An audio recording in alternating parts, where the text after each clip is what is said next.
the ultimate goal that these people have in mind is the goal to create a one world government run by the banking industry, run by the bankers, and they're doing it in sections. The European currency, the euro, and the European Constitution is one part of it.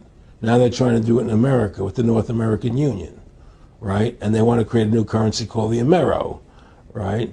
And the whole agenda is to create a one world government where everybody has an RFID chip implanted in them. All money is to be in those chips, right? There'll be no more cash. And this is given me straight from Rockefeller himself. This is what they want to accomplish. And all money will be in your chips. And so instead of having cash, anytime you have money in your chip, they can take out whatever they want to take out whenever they want to.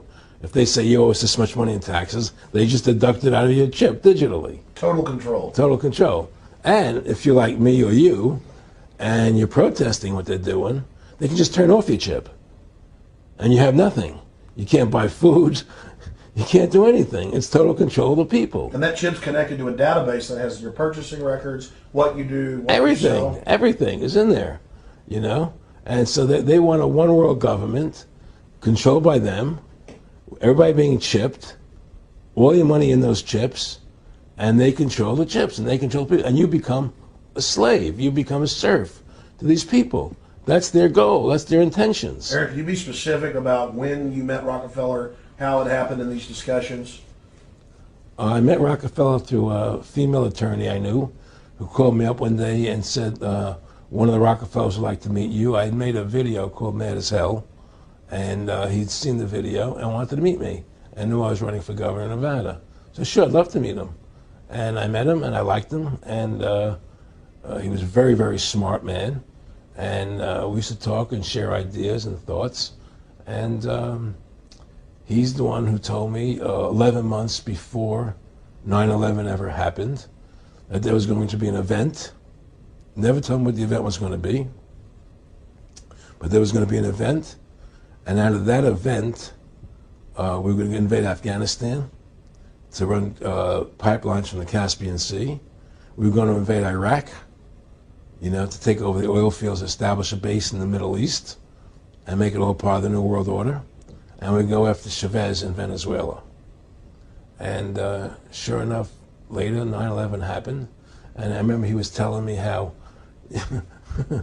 how you're going to see soldiers looking in caves for people in Afghanistan and Pakistan and all these places. And there's going to be this war on terror, which is no real enemy. And the whole thing is a giant hoax, you know, but it's a way for the government to take over the American people. He told you it was going to be a hoax. Oh, yeah. Oh, yeah. There's no question. He says, there's going to be war on terror. And he's just laughing. There's no... Who are we fighting? I mean, why do you think 9/11 happened and then nothing's happened since then? Do you think that our security is so great here that these people who pulled off 9/11, who were able to, can't knock down another plane? Come on, it's ridiculous. 9/11 was done by people in our own government and our own banking system to perpetuate the fear of the American people and to subordinating themselves to anything the government wants them to do. That's what it's about, and to create this war, this endless war on terror. And that's why and that was the first lie.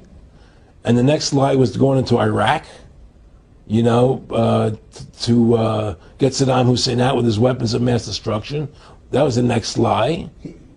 Now, specifically, this was a little over 6 years ago.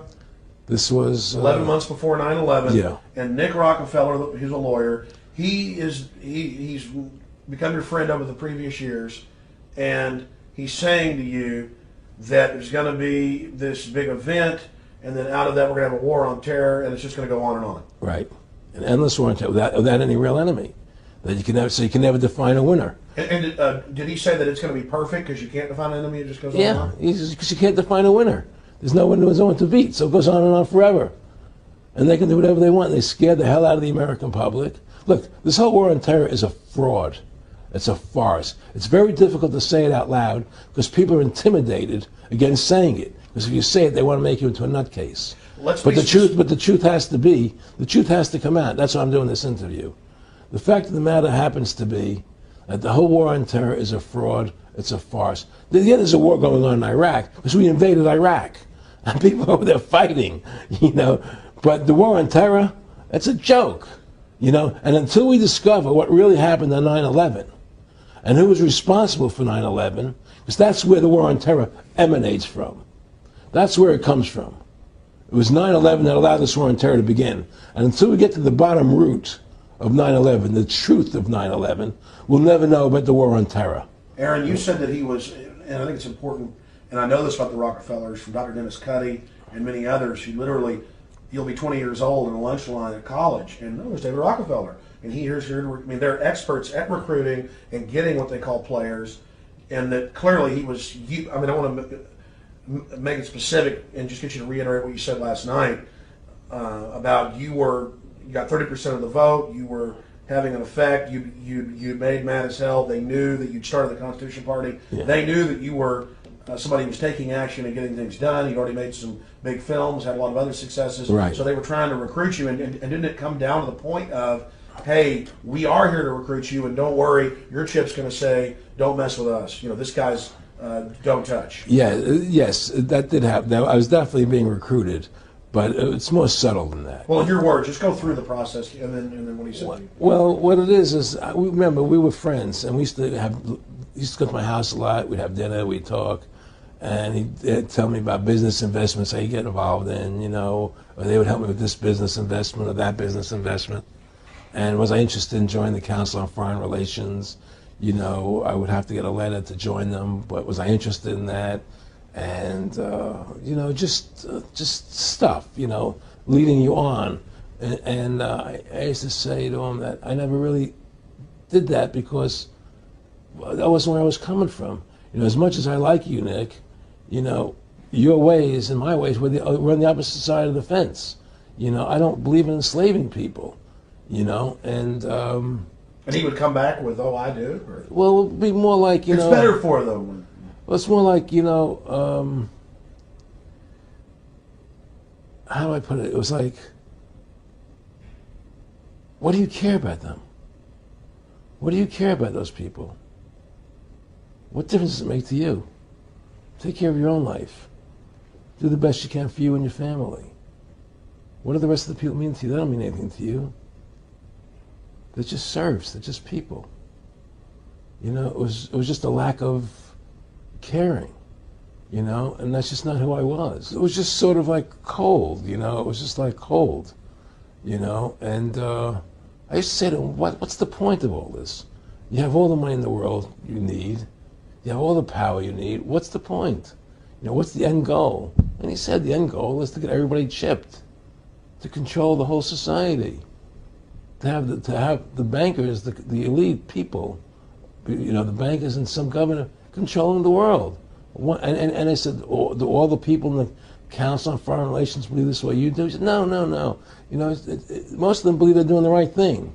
A lot of them believe it's better off being socialistic. You know, we have to convince people that that socialism is really capitalism. Because America's becoming a socialist country. It's a communist country today. Well, one of the things they told me was that he was at the house one night, and we were talking, and he started laughing. He said, Aaron, what do you think women's liberation was about? And I said, I had pretty conventional thinking about it at that point. I said, I think it's about women having the right to work, getting equal pay with men, just like they won the right to vote, you know? And he started to laugh. He said, you're an idiot. And I said, why am I an idiot? He said, let me tell you what that was about. We, the Rockefellers, funded that. We funded Women's Lib, you know? And we're the ones who got all over the newspapers and television, the Rockefeller Foundation. He says, and you want to know why? He said, there were two primary reasons. And they were, one reason was we couldn't tax half the population before Women's Lib. And the second reason was, now we get the kids in school at an early age. We can indoctrinate the kids how to think. It breaks up their family. The kids start looking at the state as the family, as the school, as the officials, as their family, not as the parents teaching them. And so those are the two primary reasons for women's lib, which I thought up to that point was a noble thing. You know, when I saw their intentions behind it, where they were coming from when they created it, the thought of it, I saw the evil behind what I thought was a noble adventure.